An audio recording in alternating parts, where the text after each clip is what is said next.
Well, good afternoon, Bulldog fans, and welcome to La Tech Live. I'm Malcolm Butler. With the conclusion of the 2024 season this past Saturday at Joe I. Stadium, and of course yesterday being National Signing Day, we thought it was the perfect opportunity to sit down today and have some conversations. So today we'll be joined by Louisiana Tech head coach Sonny Cumbie, defensive coordinator Jeremiah Johnson, and Louisiana Tech VP and Director of Athletics Ryan Ivey.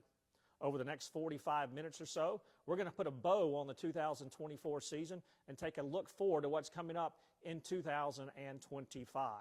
So let's dive right in. Let's welcome Louisiana Tech head coach Sonny Cumbie. Sonny, welcome to La Tech Live. Appreciate it, Malcolm. Good to be here, and they got us live, so we got to be on our game today. Amen. Well, let's bring our A game.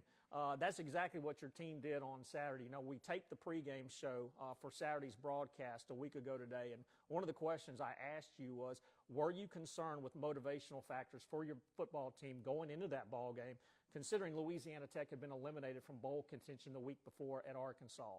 You were very confident with your answer. You talked a lot about some internal and external motivational factors, and you were 100% right. Louisiana Tech winning easily 33-0.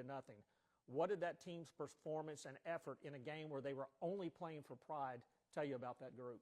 Well, it's hard to imagine that game was just last Saturday, because between now and then it felt like it's been a lot of time has passed, but it's really just been a few days. And, you know, I was just really confident in our football team and just the toughness, I think the togetherness that our kids have shown throughout the course of the season.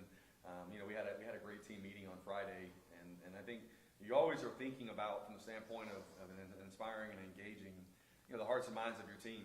And I think that one of the things that I've really learned in terms of stepping away from being the play caller and to the role of being a head coach and just overseeing everything is the mindset's so important. And every week, you know, starting on Sunday, Monday, Tuesday, really developing a mindset for that week for our football team to inspire and engage them. And so sometimes, you know, as we went through the season, you know, you have to dig pretty deep into your Rolodex and ways to try to inspire and engage them, and how do you build connection with them with what's going on currently with our football team. And so just trying to do that. And I thought and I felt and visited with our staff is really the best way for us to do that is you know, to ask our players, to have them stand up in front of one another from a peer standpoint and tell them the things that, you know, hey, what do you have to play for? And so, you know, had each one of those guys express to their teammate from the standpoint for and you know, in terms of playing for one another. And I think if you go through the whole team, that was the common theme. And that was the theme that we had back on Monday, is our goal every week is to win one game a week, to beat Kennesaw. You know, our pathway and the goal and pathway never changed. The pathway is to have a great week of prep, to practice really well and have a really clear plan of what you're trying to accomplish each day in that practice. And then the thing I feel like it always fiber that ties it together is that, hey, we got this thought process. And the hey, we got this thought process for the last week was the edge that we should have as a football team is each other. Because there are a lot of external factors that people draw from in terms of motivation. But the greatest motivation that you want to try to impart in someone is self-motivation. Sometimes guys are just motivated. And those guys are easy to coach. And really it doesn't take coaching when you have guys that are self-motivated. But I think what coaching is finding guys at times. I had a coach that I worked with before that used to say this all the time. I don't need a strength coach for a guy who loves to lift weights.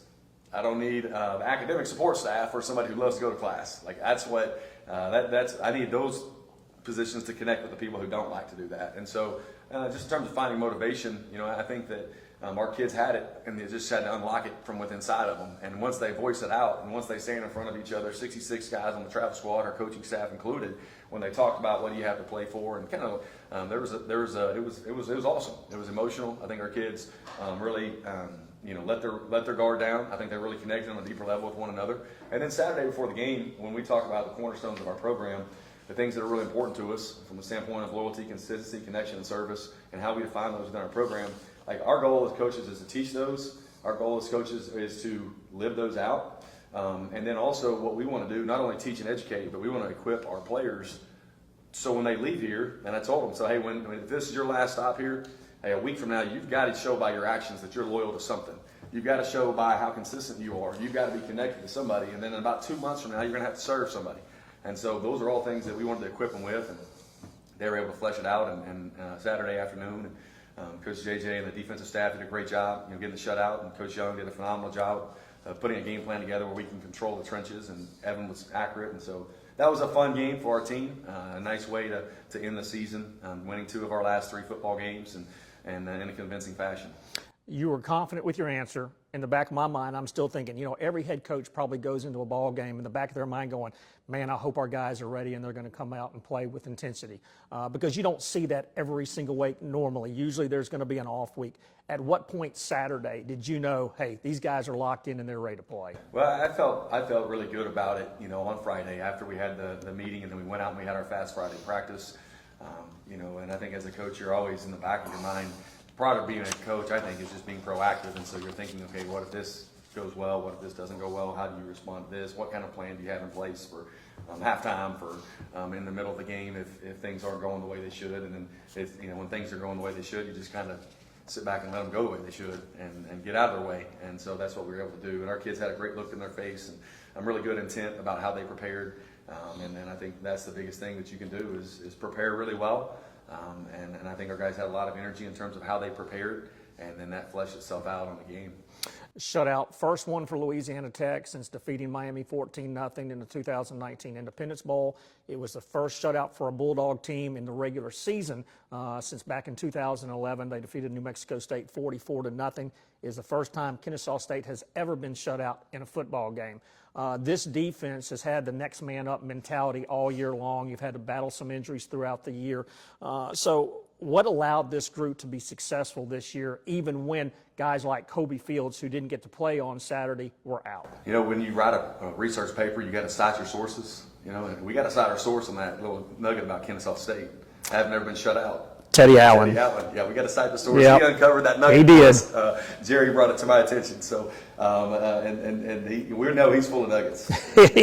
Yes. So, but no, I think that in that football game, it's like a no-hitter in baseball when you get about to the 6th inning, the 7th inning, and in my mind, I'm like, I'm not going to say anything to Coach JJ about this shutout. He's well aware of this shutout, and we are well aware of we want to continue this shutout. And my blood pressure got really high, as his got probably hotter whenever we fumbled the punt. Mm-hmm. That was pretty upsetting. And then it's 4th down, and they're going in, and I'm just sitting there like, do not run your field goal team out here. Do not, because I knew we were going to stop them on 4th down. Right. It was like, do not try to kick a field goal and take the goose egg off the scoreboard. And it was something that I think our players defensively, they took a lot of pride in once you got into, the second half, and the shutout became closer and closer and closer. And it was a group effort, and it was something that they were striving to do. I think, and not to jump ahead, but Coach JJ in the unit meeting said there's a couple of things that we haven't done this year. We haven't scored, we haven't had a shutout, and that was on Friday night. And we scored on a safety. So, but I know we were trying to go for a pick six or a scoop and score, but we scored on a safety, and we were able to get a shutout. And I think it was just I think the New Mexico State game after that, I felt like defensively, and then Coach JJ, we talked about it, like starting the season, like there was one way to go on defense, and that was up. There was not a lot of pressure, and they just continued to do, from a player standpoint, a great job of buying in. And I talk to anyone I say is like, the scheme what we do on defense is really good. I love it, and I want to be associated with it as long as I'm coaching, because I think it's very difficult for a quarterback, it's very difficult for a play caller to go against, and it is a really good scheme, and it's taught very well. But I think, again, the fiber that makes the thing go is the people, and I think the thing that Coach JJ and the staff on defense did was they came in this time last year in January, and they talked nothing about scheme. They talked everything about getting to know our kids, getting to find out what makes them tick, build them up, because they had been a group that had not tasted much success on that side of the ball. And they did exactly that. And so I think that you get to the point at the end of the season where you lose a guy that brings a lot of juice, a lot of playmaking ability, a lot of energy to your defense in Kobe Fields. And I think there were guys that were able to step up and absorb that, like Zach Zymos in his last game. I think Chief Leota did that also. You had guys up front that made plays. And so it was a complete unit shutout because you had guys step up. Well, I will say you did score this year, but unfortunately a phantom roughing the passer call brought it back against FIU, but we don't like to talk about referees, so we'll leave that one alone. A lot of heartbreaking losses this year for your football team, and yet you were able to every week bounce back and find a way to play hard and give yourself a chance to win game. What will you remember most about this year's group? I think that their ability, and I think the wins came really timely in terms of, we want to have a lot more of them. But I think just their ability to show up every day. And I think I share with our staff that, this was probably one of the best coaching jobs we've ever done. And it may not be reflected in wins. Obviously, it was not. But when you're rolling through and you go through a 12-1 season and you have a lot of really good players, coaching is very important always.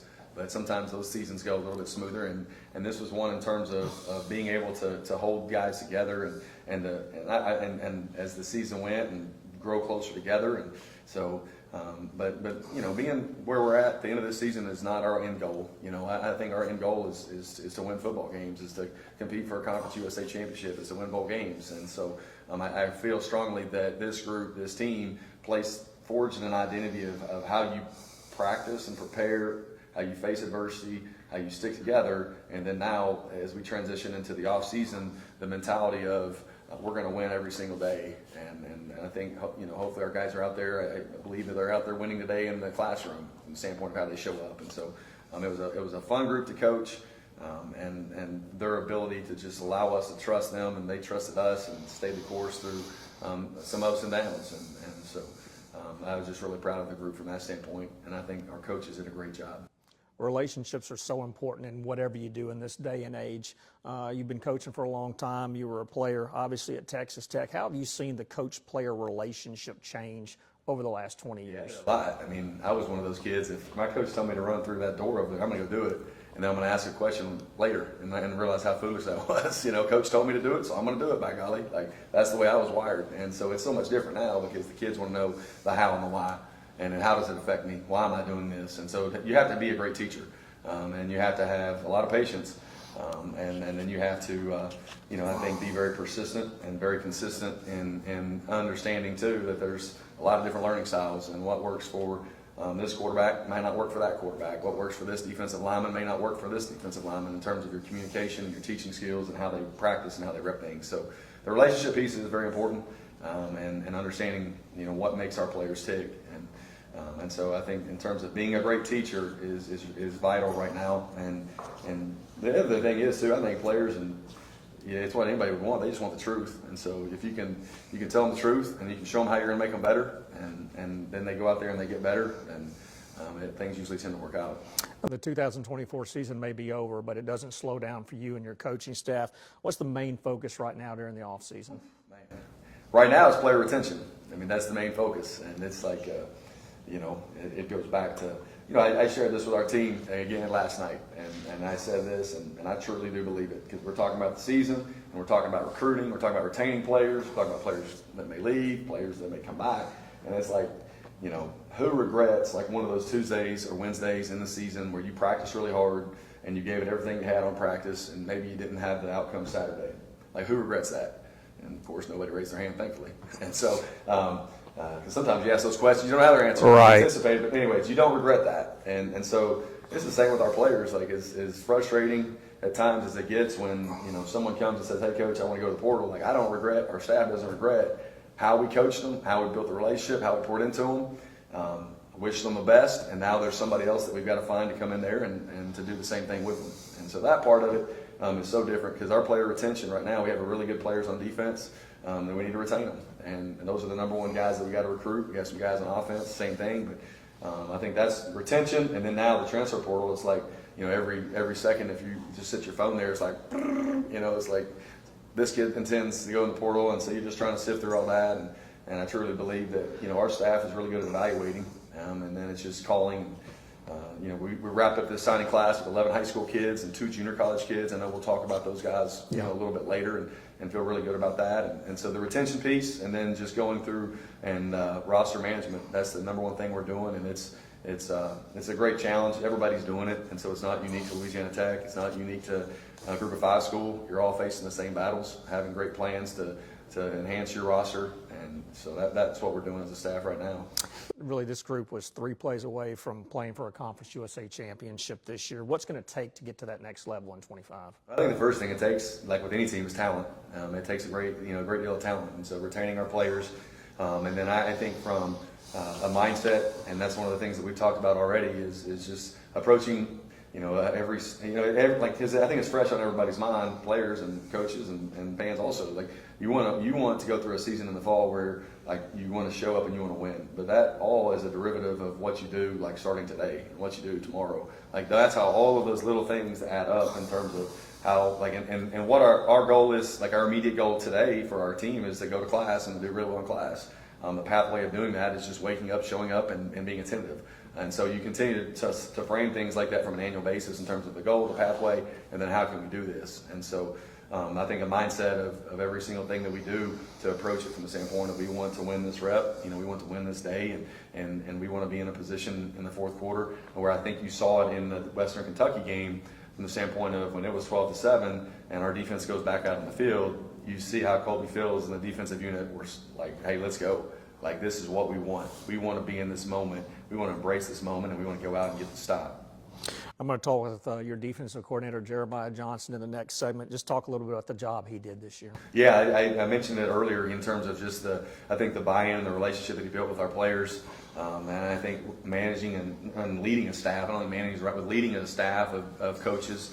And I think the job that they all did together. And I think it always starts from the top in terms of the defensive coordinator. And I think the relationship piece of it with the kids. And then obviously, calling games and having answers within the game when, teams, you start out the Middle Tennessee game and they score the first two drives and then that was about it until the third quarter. And so you have answers within what you do. And I think there's a lot of people that can call defense or offense, but how do you fix it whenever things aren't going well, or how do you fix it when somebody maybe has found the weak link into what you're doing? And we were able to do that and have answers throughout the course of the season.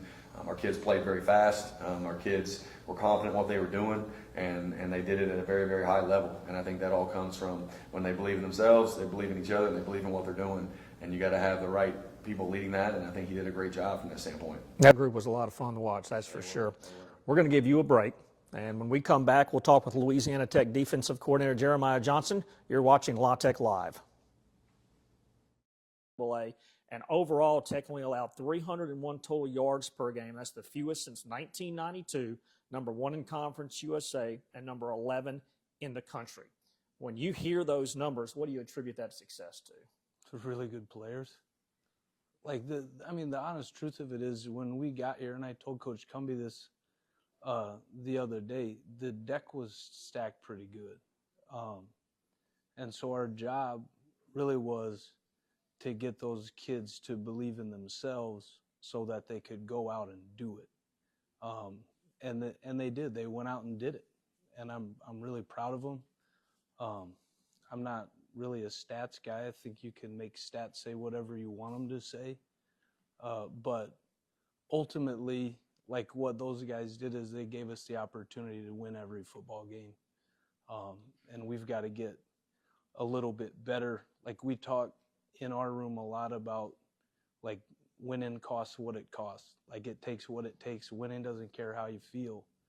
And like the kids kind of bought into that, but we've got to get them just a little bit more. We got to get one more stop every game, and then we're sitting here probably in another month instead of doing it today. We visited on the Radio Coaches show back in September, and I asked you at that time, how much film did you watch when you got the job? And I thought your answer was really unique. You said you didn't watch any film because you didn't want to have a preconceived notion of these players. Just talk a little bit about that mentality. Yeah, so I think like the honest truth is when you watch tape of somebody else, you don't know what those kids are being told. You don't know how they're being coached. And so what we did was we made every decision before we went into spring football based on what we saw in the weight room, what we saw in our OTAs. Like every opportunity we had to be with those kids, we were with those kids.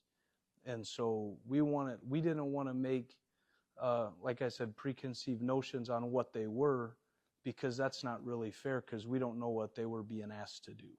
So we wanted to see what they were capable of, figure out what they were good at, and then that allowed us to put together a system that let their strengths really shine through. You also told me that your number one goal as a defensive coordinator for your defense is to stop the run. Just talk a little bit about that mentality and what allowed Louisiana Tech to be so good against the run this year. Well, I think from a philosophy standpoint, like if you go back as long as football's been played, if you give up 200 yards on the ground, you're probably going to lose. if you give up 300 yards in the air, you still got a chance to win a football game. And so, like, our number one goal at the start of every week is to stop the run. And we're going to do everything that we can schematically to do that. And part of the reason why we were able to do it is we were really, really good up front. Like, we dominated the line of scrimmage in every game except for 3. And in those 3 games, I wouldn't say that we lost the line of scrimmage. But as you watch us play, we spend a lot of time like trying to reset the line of scrimmage and force those guys to make decisions in the run game before they really want to. And in the 3 games where we kind of played at the line of scrimmage, you know, it leaks a little bit. You know, those runs that you're knocking down for 1 or 2 are now getting 3 or 4 or 5, and it kind of stacks up on you a little bit. So I do still believe that that's the most important metric in terms of winning football games is being able to stop the run, though. You know, stopping the run in this day and age, it looks a lot different than 20 years ago because of dual threat quarterbacks. And it felt like Louisiana Tech played a lot of dual threat quarterbacks this year. Talk about the challenges of trying to stop dual threat quarterbacks and how you think your group did this year. Well, the honest truth is they did a heck of a job. The one run play that hurt us more than others was actually quarterback draw. So it looks like pass, and then he takes off with it. But philosophically, and this is going to sound crazy to some of you, but we would rather have the tailback have the ball. So on every single run play, we're telling the quarterback to hand it off.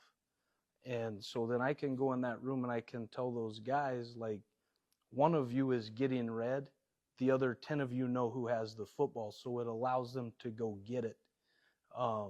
And, like, we know where the ball is. And when you play, like, everything now with all the RPOs and stuff, like, we don't actually defend, like, true triple option, but everything still is triple option. So you have to be disciplined.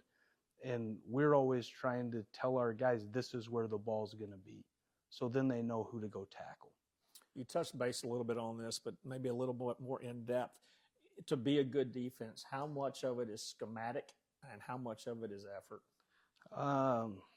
I would say it's probably about 98% desire and 2% scheme.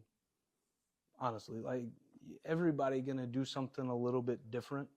From a schematics thing, like, we try to be sound in everything that we do. And so the kids know that every gap's covered and we can tell them on any run where the ball's going to show up. And so then all they have to do is read their keys and go play. But it's a desire to get to the football and it's a desire to be disciplined. And when we have those 2 things at a really high level, it doesn't matter if it's run or pass, you're going to be able to stop it. You know, Sonny talked to us on the post-game show Saturday, and I thought it was interesting because usually coaches won't admit to this, but how important the shutout was late in that ball game. Why was that so important? They're hard to get. Like, they're really hard to get. And we've played – that wasn't the best day that we had as a defense. It just honestly, like, we did not play our best. But – like, those, if somebody can't score, like we talk about all the time, if they don't score, they can't win. And so, like, there were a lot of things that we were trying to do defensively as we were, you know, trying to build these kids up. And so every week, like, you know, we didn't get enough takeaways and all that stuff. We didn't score on defense. We scored twice, but we didn't get a touchdown. And so I told them on Friday night, like, we haven't got a shutout and we haven't gotten a touchdown or scored a touchdown defensively. And once they got, like, to that point where we felt like they could do it, then we wanted to do it. Like, just because those kids can keep that, like, those seniors, that last game, like, for the rest of their life, they can tell people that they got a shutout in their last football game. What are you going to remember most about this group?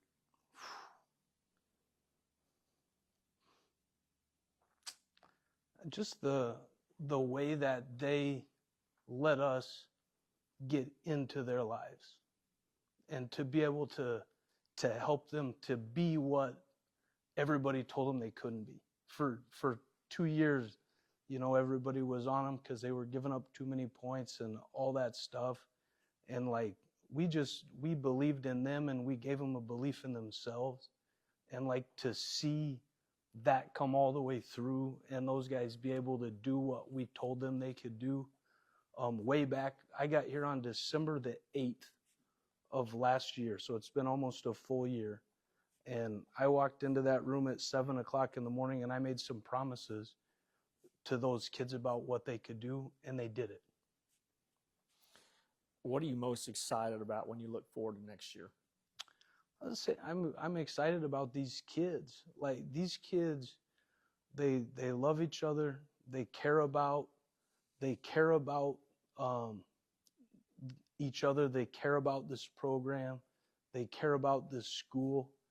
But like, these kids are different now. Like, they're unbelievable kids. Like, the guys that were recruiting these guys before we got here, like, they're high character kids. They care about people.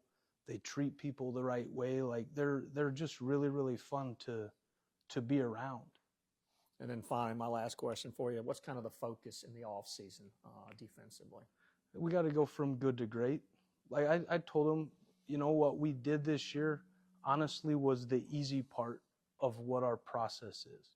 So we weren't very good. You know, like Coach Cumbie said, I told him early in the season, you guys don't have any pressure. Everybody thinks you suck. And so, like, all you got to do is go play.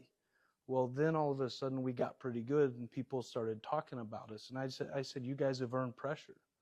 And so now you need to learn to embrace the pressure, because there's a bullseye on you. And anytime there's a bullseye, like those other teams are coming in here saying, well, this defense is whatever. Like, we're going to go show them what we are. And so we had to learn that it's okay to have a bullseye on you, and we had to learn how to play with that. And ultimately that took a couple of weeks for them really to be able to embrace what they are and what they can be and what they want to be. And they did it. Well, Coach, we appreciate your time. Yeah. Congratulations on a job well done this year, and look forward to next year. Appreciate it. That's Louisiana Tech Defensive Coordinator Jeremiah Johnson. When we come back, we'll be joined by VP and Director of Athletics Ryan Ivey. You're watching La Tech Live.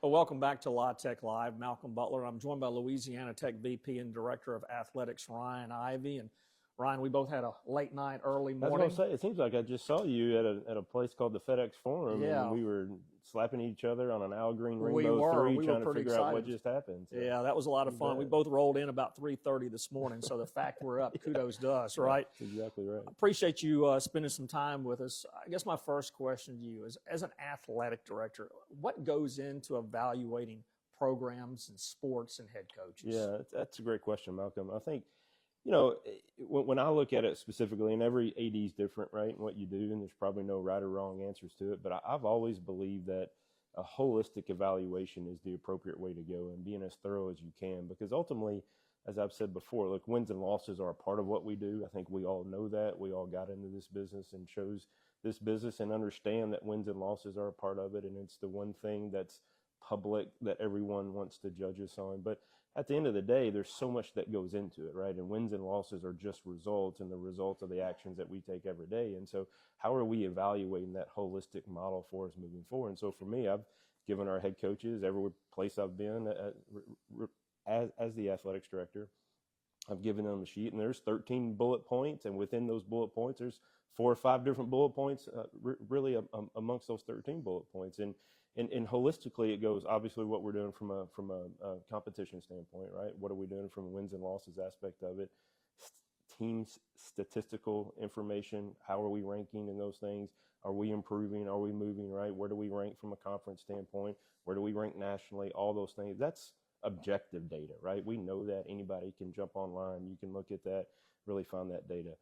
The subjective data, I think, is what's really unique about evaluating programs from an athletic standpoint. And part of that is what we're doing from a classroom. You know, I've always believed that our job as individuals in college athletics is to build champions in the classroom, in the competition, and in life, right? And what we're doing from that standpoint. So what are we doing from a classroom standpoint? Are our student athletes going to class? Are they participating in class? What's the GPA scores? What are we doing from engaging in class, right? But the NCAA has a metric associated with that as academic progress rate, the APR score. And so you look at that holistically because we want to make sure that we're above those penalty metrics that are associated with dropping below that multi-year 930. And so there's a holistic aspect of that moving forward. And historic data will tell you that if you go through multiple coaching changes within a 4-year period of time, you have a higher subject to falling below those standards necessary, which causes postseason access penalties and all kinds of things associated with that. So that's part of it that really that we have. Other part is really a culture thing, right? And so what are our programs doing? How does our team respond to our coaches and our staff and really each other? Are they fighting every day, right? Are they exuding that grit, resiliency, perseverance, determination that it takes? Because look, at the end of the day, the other team has a say into who wins that game, right? They have players, they have coaches, they have schemes they're working on trying to do that as well. And so what are we doing, right? How are our teams progressing and fighting from a culture aspect of it? And are they growing and learning really along the way? And then we obviously have financial components and things that we look at really from a business metric standpoint as well. So I think those are probably the 4 holistic bugs that we look or buckets that we look at. And then we've got other things underneath that. You've done this for a long time. Yeah. Do you think with the shift with the transfer portal and NIL, the way that you evaluate coaches and programs has changed over the last 5 to 10 years? Yeah, it has. I mean, because, especially when you look at just the retention of players, right? And now you really need to dive into why players are leaving. And a lot of times it's not because they don't like the coach or they don't like the program. They may have a better offer now, right? And there's a financial component now associated with players and player acquisition and things that we're doing now moving forward. I mean, there's no question when you go out and you watch warm-ups with us in Arkansas, and we've got other coaches standing around other players putting stopwatches and things on there. We know what they're doing, right? There's no shock to that moving forward. And so how are we reacting to that as well? And so understanding, and that's where I think it's really important for me as an AD to be present, right? And I would say that for any leader in anything that you're doing, being present amongst your people, being present amongst your teams and your student athletes to truly understand what's going on. Because outside looking in, if you've got kids coming in and out of the portal, you're like, well, there's something wrong with it. Well, no, there may not be anything wrong there. We may be really good at developing kids that have a chance now going to the high level, right? And so how are we managing that and understanding that piece as well? There's been something in the NCAA news for the last year, probably longer than that, but a lot in the last year, house settlement. Yeah. Can you give us, and I know this is asking a lot, can you give us a little bit of a synopsis of the house settlement, and then I'll have some follow-up questions. Yeah, so the house settlement is, settlement between the NCAA, the Power 4, Power 5 conferences, and its other members as well, in which we're looking at the ability to compensate student athletes and really looking at it from a men's football, men's basketball aspect of it, right, and what we're doing. Within the house settlement, there's a back damages portion in which student athletes that were not allowed to capitalize off their name, image, and likeness opportunities will have a chance to apply for some potential settlement terms that goes through from 2016 to 2021. So there's that back damages portion, and then there's the look forward portion over the next decade that looks at it from a roster limit standpoint, compensation models, all those things as well.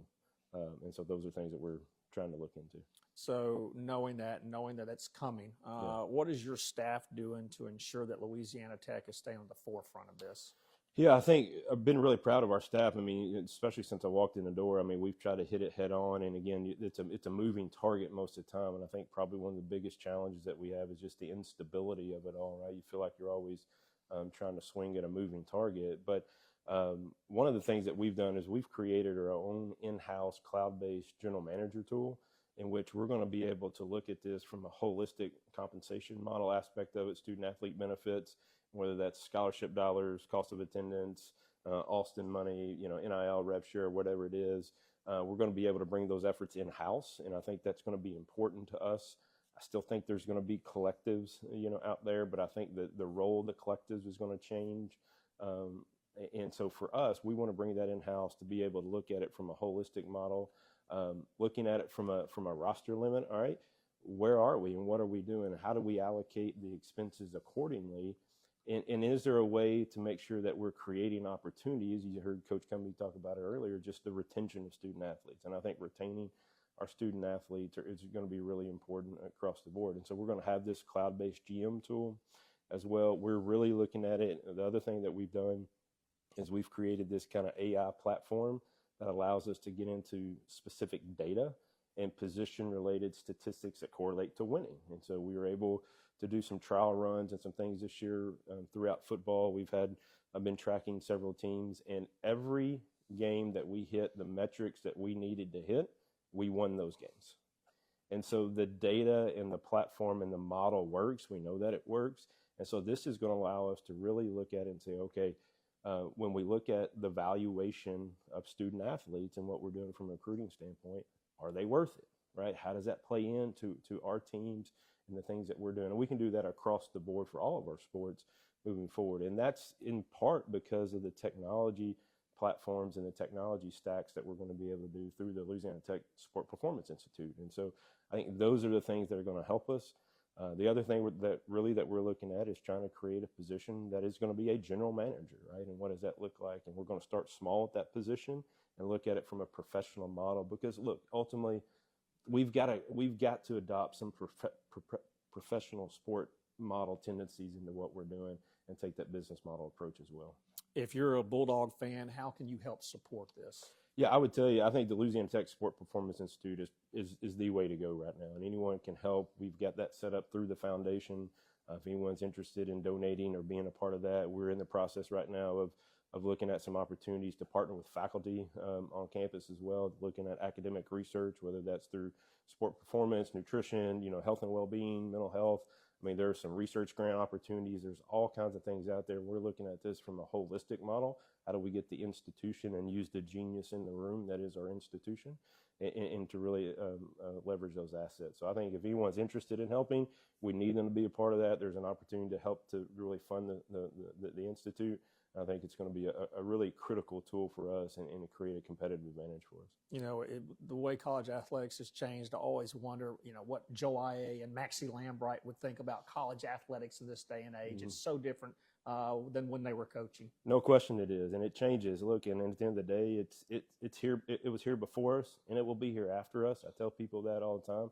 It's just going to look different, right? And where we are, and our job is to embrace the different and try to create an opportunity for us to have a competitive advantage. Ultimately, what we do and the core of what we do is we still get to make a difference in the lives of young people. I think that gets lost a lot, and I'm really proud of our coaches across all of our sports, but they invest in that, and they really believe that. They truly believe that they're here to make a difference in the lives of young people. And the educational benefits and values that come with being a student athlete, I'm still bullish on. I believe it. It's why I'm here. It's given me so much in my life, and I believe we've got the opportunity to still do that. Well, Ryan, as always, thank you You for bet. your time. Thank you, Malcolm. When we come back, we'll be rejoined by Louisiana Tech head coach Sonny Cumbie. We'll take a look at the Bulldogs who signed yesterday. You're watching La Tech Live.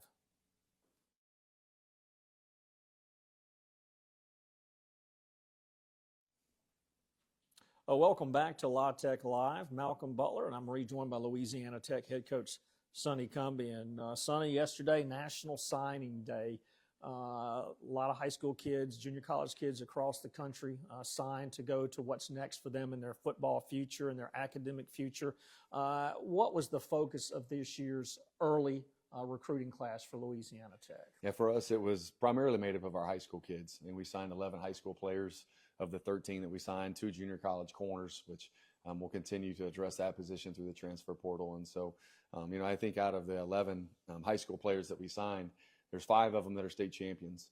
I think that of those 11, there's still 7 of them that are still playing football right now. So that means they're in the state semifinals, whether they're in the state of Texas or the state of Louisiana or in Mississippi. And so our home base in terms of high school recruiting, it's always going to be Louisiana, Mississippi, and then parts of Texas. And so I think we were able to, from a high school standpoint, I think this summer when we had the official visits and we had a lot of these kids on our campus, I think we had 13 official visitors this summer, and none of them had to fly in. And that's just the radius of talent that you can touch here at Louisiana Tech from 3 different states, and just a high level of high school player. And so just looking forward to getting them here. You know, some of them will be here with us. There's a couple of them, 2 of them, I believe, high school wise, will be here with us in March when we start the spring quarter. And then the rest of them will join us in June this summer. It's only been in really the last decade or so where the NCAA has an early signing period for football. It used to be, it was that first Wednesday in February, and players could not sign before that when it came to football. Do you like the December signing period for football? Well, this is the first time we've had it December the 4th, Right. in terms of the first Wednesday in December. And so, we'll try to go through it and evaluate it and see how we like it. I think it's definitely not being able to go out in December and seeing guys play. Maybe it's a playoff game. We'd love to be able to go and watch, Destrehan and Ruston on Right. Friday night, to be able to see Zierra Keel, who we signed, and Johnny Theo, who we signed, and to see all the other prospects, and then also just to be a presence there for, for this community there at the game. But the NCAA rules won't allow us to now, and so it'll be interesting to see how it goes. I think it makes sense in a lot of ways from the standpoint of making it quiet. So the quiet period means that we can have official visitors on our campus. We cannot leave our campus. And so starting Monday, it'll be a quiet period or free agency period, however you like to look at it, from the standpoint of having players come in from the transfer portal, take official visits. And then in January the 6th, we'll be able to get back out on the road and go out and have an evaluation in person. And then when you do that from a high school standpoint, really you're looking at our 2026 class. You're trying to see evaluations on an athletic basis from that standpoint. But and then if there's anything from a junior college standpoint going out in January to try to get ahead on it for either the summer or next year's class. All right, so we're going to go one by one and talk about all 13. We're going to go defense first, and then offense. We'll go alphabetically. So our first signee defensively, Amari Butler. He's a cornerback from Pearl River Community College. Yeah, Amari, I think, is a corner that I think he'll have an opportunity coming here in March, and I think will really help us with us losing our starting corners. I think that Amari becomes really important. He's about 5'10", around 190 pounds, I believe, and so he does a lot of the things on film that we ask our corners to do from a coverage standpoint. And he also is physical enough and a big enough body that he can play the run, which we ask our corners to set the edge at times. And so I'm excited about him. Coach Keelan Brookins did a really nice job as the lead recruiter on these corners and really built a relationship. And we were able to fight off a couple other group of 5 schools, for Amari. And he's a kid from Mississippi. And I think that, the proximity was important. And then also, you have an opportunity to come play defense for the number 11th ranked total defense in all of college football. And so, it was a pretty easy sell from that standpoint. Well, with a last name like Butler, he's athletic and you talented. know he's got skills. No doubt about it. Yeah. Our next signee is another cornerback, Cameron Carter, out of Southwest Mississippi Community College. Yeah, Cameron Carter he played primarily was a basketball player growing up. He's from Natchez, Mississippi, and so he's not from too far from here. And I think anytime that you have whether it's a receiver or a corner, I think that plays basketball or baseball, I think it just lends itself to having great ball skills. I think he has at corner, it's important from that standpoint in terms of takeaways. I think he's got length. He's able to cover. He's very fluid in his movements, getting in and out of his breaks. And so, he'll be a kid. I think that'll be here for us in the 1st of June, finishing up some classes in junior college, but was with us for this past weekend in terms of an official visit. And again, really enjoyed being around Coach Brookins and looking forward to getting him here this summer. Our next one, Tobias Gary. He's a safety. He's out of South Oak Cliff High School in Texas. Yeah, and it's one of the best high schools in the state, from there in terms of they're playing in the state championship on an annual basis. And I think has a real chance at 6 foot, 180 pounds to come in and help us at safety pretty early. And so Coach Burris, again, the lead recruiter there, and he and Coach JJ and Coach Weezy, Coach Richardson, our defensive back assistant coach, again, did a really nice job with Tobias. And again, from a winning program, I think so. Those things are really things that are underrated in recruiting, just from the standpoint of they understand what it takes and the commitment, the time, and the energy. And then I think also the cohesiveness that championship teams have. He's been a part of several of those there at SOC and a part of one right now. Second straight year that you've signed a linebacker out of Ruston High, Zarek Hill. Yeah, excited about Zarek. I'm really excited about him and to be able to keep him here and to play with Jaden Mayfield, whom we signed last year. And again, they're still playing. He's a state champion. I think He's under just an incredible coaching staff there with Coach Ball, and then Coach Kyle as the defensive coordinator. He's exposed to a lot from a football standpoint, from a defensive standpoint, in terms of the things they ask him to do, and a teaching standpoint. And that's something that we've seen with Jaden as he's been here. And so I'm glad to have Zierek on board. And I think, a lot of times when you're recruiting kids, I think our football team, we talk about it in terms of the energy that you give off. And I don't think there's a time that Zierek's been on our campus that he hasn't been smiling. He hasn't been giving off just a positive energy feel. And he's a great football player. And I think he has great instincts. And he's playing. I think there's something to be said for experience. And he's played a lot of football in his high school career. Dalen Page, he's a defensive lineman out of North Forest High School in Mississippi. Yeah, I think that Dalen is got a, and I say this is a great starter kit from a body type in terms of a pass rushing defensive end. He's really tall, he's long, and I think getting with Coach Scholes, being able to add strength and some weight to his frame. I think the guys on our roster, number 18, Ezekiel Campbell, is similar body type.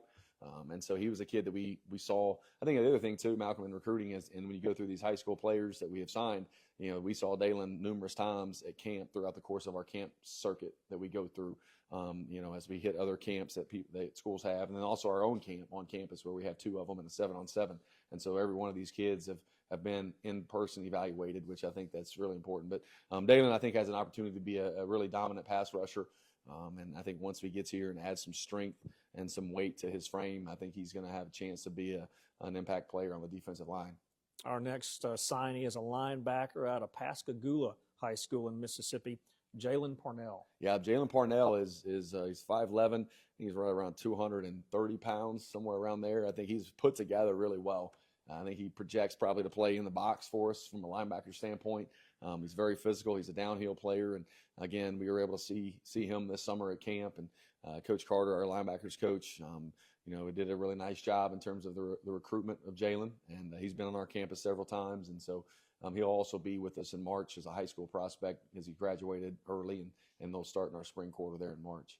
Another signee in the secondary is safety Centel Simpson. He's from Frisco Panther Creek High School in Texas. Yeah, that's Centel's really a late find for us, and we were aware of him throughout the early, in terms of his recruiting process. But I'm a kid who had, he's had several offers, and I think sometimes, through the recruiting process, if the kids end up waiting, and then those offers from some other schools don't turn out. But Centel's 6'4". He's probably 190 pounds. Wow. He was on an official visit here. He was here for our Jacksonville State game. So he's been here, 2 times within the last month. He's a phenomenal basketball player, but really has great size. He plays receiver in high school. They would snap him the ball. He played safety in high school at Frisco Panther Creek. It's a highly successful school there. They've got a nice little golf course, right? Think about it, they've got the PGA Tour of America right there by their high school. So I don't think he takes much into golf, so he doesn't get to use those facilities much. But since that was a big kid, and I'm really thinking, I think that he has an opportunity to start at safety, and depending on how his body progresses, those guys may have a tendency to move themselves closer to the box, and because JJ may put him at Sam linebacker. But starting out, he's a field safety, so if he's watching or listening, he's going to be a field safety, and he's going to go make a lot of plays for us, and we'll go see him play basketball in January and see if he's really as good as he says he is at basketball. Well, those are your 7 defensive signees. We're going to take just a break. When we come back, we'll take a look at the 6 offensive signees. This is La Tech Live.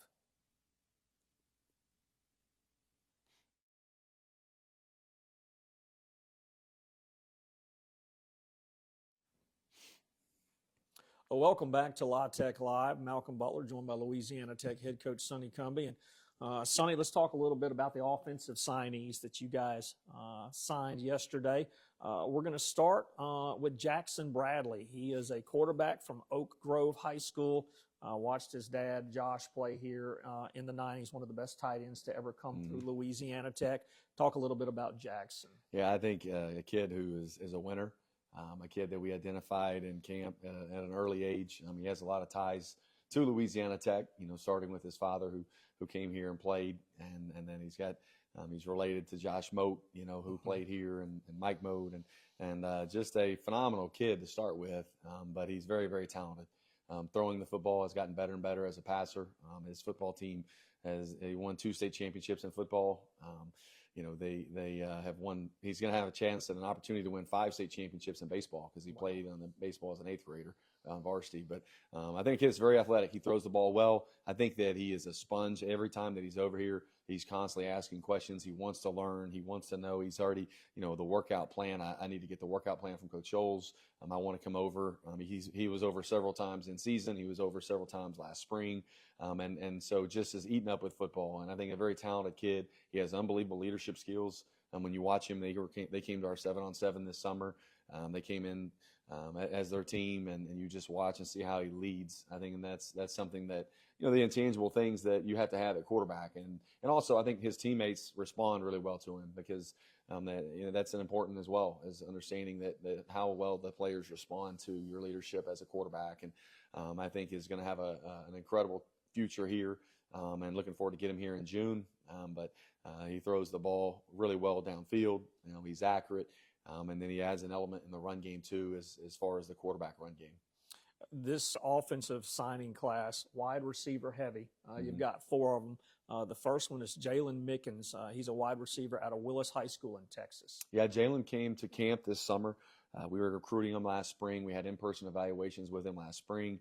And then he came to camp this summer. And the thing that you appreciate about kids in terms of from a competitive standpoint is the kid came to camp this summer after he already held previous offers, didn't have an offer from us, but he said, I want to earn an offer from you guys. And so he came to camp and competed. And I think he projects in the slot. He has the quickness off the line of scrimmage to play outside. I think he'll help us in the return game from a punt returner and kick returner standpoint. He was highly productive. He played receiver with DJ Lagway, who was a quarterback at Florida. That was his quarterback his junior year. And so he was highly productive. And the kid that plays in a very, very competitive league there in Houston at Willis High School. And so he'll be a kid who'll get here in March also. And I think he's ready to be here. And I think that I'm excited to see how he'll impact our football team at receiver in the slot and then also in special teams. Another wide receiver, Dajon Smith from Edna Carr High School. They're still alive in the Louisiana State playoffs. They are, yeah. We call him Day. So that helps us there moving forward. So there you go. He prefers that. I guess he let me know that. But no, he was a kid that went to South Plaquemine High School his first 2 seasons, and then in high school, and then he went to Edna Carr here his junior and senior. His junior year he played running back, and then this year they transitioned him to play receiver. And again, he is a kid who plays outside receiver. He plays slot receiver. I think he brings a lot of value as a receiver, but also in your 2-back sets. I think he plays with his history as a running back. I think he gives you the opportunity to be very multiple in your personnel with him. And from the same high school as Mike from Mike Richard, and not to put up pressure on Day, but it's the same type of mindset I think in terms of a player. And Coach Bryce Brown is one of the best head coaches that I've ever met. He's the head coach there, and he's been. They had the number 1 defensive end in the whole country. They have a lot of really good football players at that high school, and there's not a lot of kids that he calls people on, and he called us on Day, and we watched him and we saw him, and I think that he'll get here this summer, and I think from a special team standpoint, but then he projects for us at outside receiver, running back, and then he will help us in the return game. So Coach Sharp, he should not be complaining about having options in punt returning or kick returner. So we'll have plenty of those. Well, your one offensive lineman in this class is Irvin Smith out of a really good Catholic high school in Baton Rouge. Big Irv, yeah. Irv Smith committed to us, came to camp this summer, worked out with us, went and saw him throwing the shot put last spring. Again, is a very powerful kid. I think he's around 6'2", 280 pounds, and he's athletic and highly intelligent. He does a great job in terms of making line calls, making the identifications, and actually Catholic High School and Edna Carr play this Friday night. So, we'll have one less of one of our signees in the playoff come Saturday, but the head coach at Catholic High is the guy that we work together at TCU together, Hudson Fuller. He's done a great job there, and can't say enough positive things about Irv. And then when you go out and you watch him, he's very athletic. He's able to get up to the second level in terms of the run game. And again, you go through and you watch these kids and you see how coachable they are, and you see how they respond to coaching, and see how they respond to things on the field. And you feel like you have a group of high school players that football is very important to them. Another guy that local fans could go watch this Friday night over at Hoss Garrett Stadium is a wide receiver, Johnny Thiel out of Destrehan. Yeah, Johnny is a receiver that's committed to us, and And I think depending on how he's been playing at safety, I think Coach JJ and Coach Burris, they may try to get him over there. He's been playing safety really for most of the season due to, I think they had a quarterback injury. And so just in terms of throwing the ball, they haven't been as effective doing that. And so he's impacted them on defense. But again, we saw him at camp, at numerous of the camps that we went to this summer. And I think he projects on the outside. He has really good ball skills. I think he has the ability to understand space. And so I'm looking forward to getting Johnny here when he shows up in June.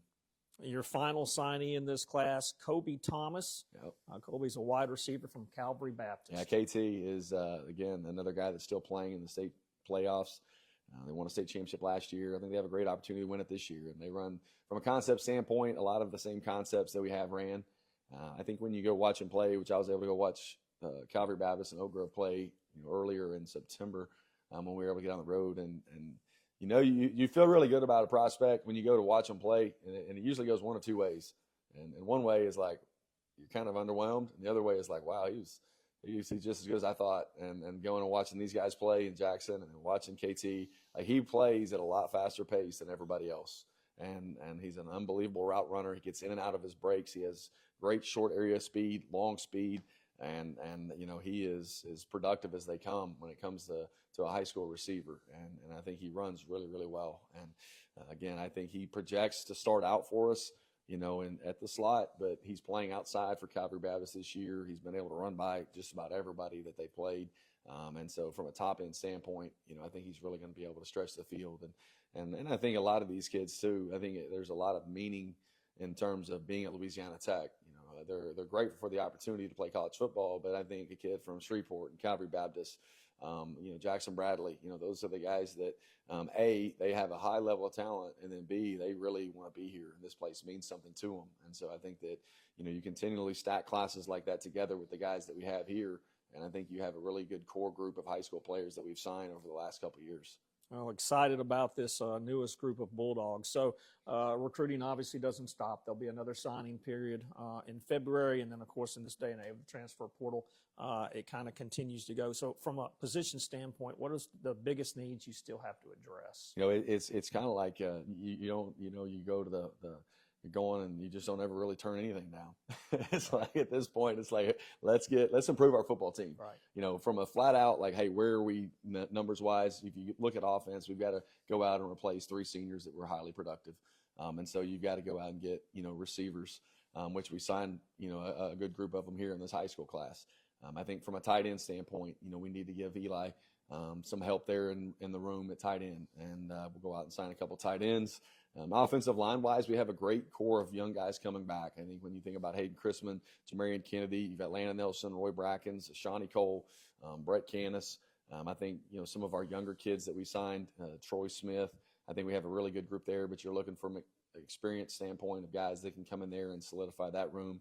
And then I think from a defensive standpoint, you've got to look at the corners, try to add a safety or 2 here, and then defensive linemen, you got to get Coach Carter, our linebacker coach. He tries to bring in as many linebackers as possible, but we've shut him off. So, but defensive line wise, those big bodies, you never can turn those guys down. And so that's really what the emphasis is going to be about, is really just every position that you have a chance to improve your roster, you're going to take a deep look into it. And I think it's really important that we bring in the right group of guys to add to the people that we think are the right kind of guys already in our roster. Well, I've enjoyed visiting with you. Final question, just talk a little bit about what Bulldog fans can be excited about as we move into 2025. Well, I think the way that we finished the season, 2 of our last 3, I think the thing that you can be excited about is our football team. They play extremely hard. The thing that we're going to be excited about is the talent that we're adding into this group. But this is a team that has taken a lot of lessons from what we've gone through and is really determined to win football games. And I think that we're going to add some talent in terms of offensive skill that people will be excited about. We've had to do some things from a staff standpoint that I think will really give us an opportunity offensively to score and to be explosive, added to what we've done on defense to continue to take the step from good to great there. And some from a progress standpoint, to retain our players. I think there's a lot to look forward to. I know from our staff and then from the kids that we had in our team meeting last night, There's an air about our football team that is determined to take these lessons and to take what we've gone through this season and turn those into wins next fall. And how we play the game, I think you can't ask for a group, in terms of like, if you're looking for, hey, I want guys to freaking play hard. Like they do that. And now I want guys to freaking go out there and to dominate and to win football games. And that is what we're on a path to do as we transition into the off season. Well, spring football will be here before we know it. March 24th, Malcolm. There you Starting go. that Monday. We'll be ready to go. Well, thanks for visiting with us today. Yeah, no, I appreciate it, Malcolm. Yep, you bet. Also want to thank Jeremiah Johnson and Louisiana Tech AD Ryan Ivey. Want to thank everybody who tuned in today.